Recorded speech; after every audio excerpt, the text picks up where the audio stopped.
Sir, आपने fearless astrology में कालसर्प दोष, केमद्रुम योग, इन सब के भय से हमें मुक्त किया।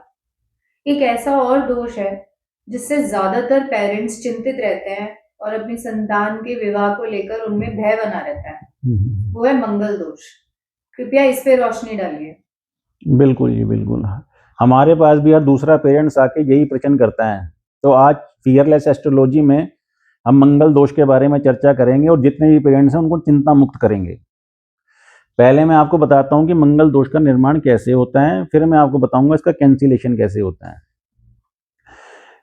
मंगल दोष जब भी लगन में, फर्स्ट हाउस में, सेकंड हाउस में, फोर्थ हाउस में, सेवंथ हाउस में, एट्थ हाउस में और 12th हाउस, इन भावों में जब भी मंगल होता है तो मंगल दोष का निर्माण होता है।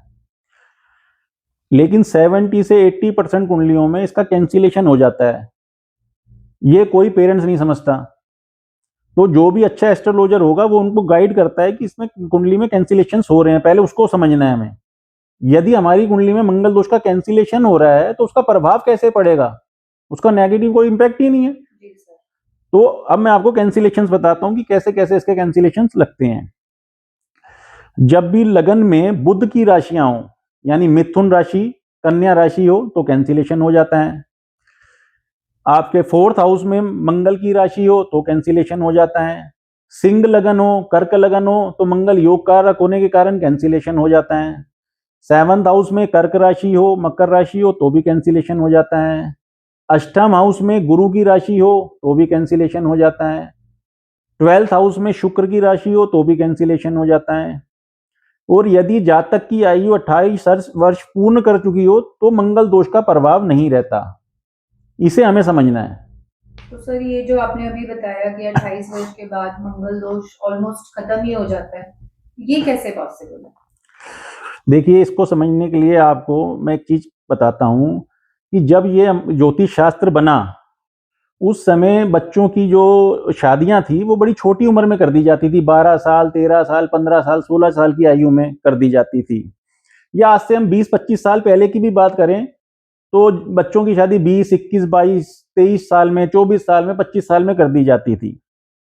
तो हमें इससे ऐसे समझना है कि मंगल जो है ना, अग्रेशन का कारक है, झगड़े का कारक है, पैशन का कारक है।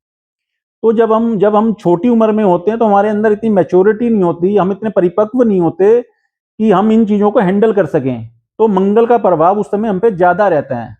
28 साल या 29 साल, 30 साल की उम्र में हमारे अंदर एक मैच्योरिटी आ जाती है, हमारी एजुकेशन पूरी हो चुकी होती है, हम प्रोफेशन में जा चुके होते हैं, हम कई लोगों से मिलते हैं, तो हमारे अंदर एक मैच्योरिटी होती है, तो हम इस चीज को हैंडल कर लेते हैं। तो 28 साल के बाद इसका प्रभाव समाप्त हो जाता है।